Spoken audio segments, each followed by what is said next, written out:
Hello guys, welcome to the channel. Today I'm going to show you how to put together side-by-side videos in CapCut. Okay, open your CapCut and then you have to click new project right here. Click new project and then choose the video that you want to put it together side by side.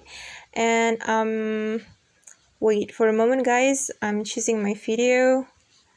I'll go with this video and then this video. And I've done click add after you choose your video, but you have to click collage right here.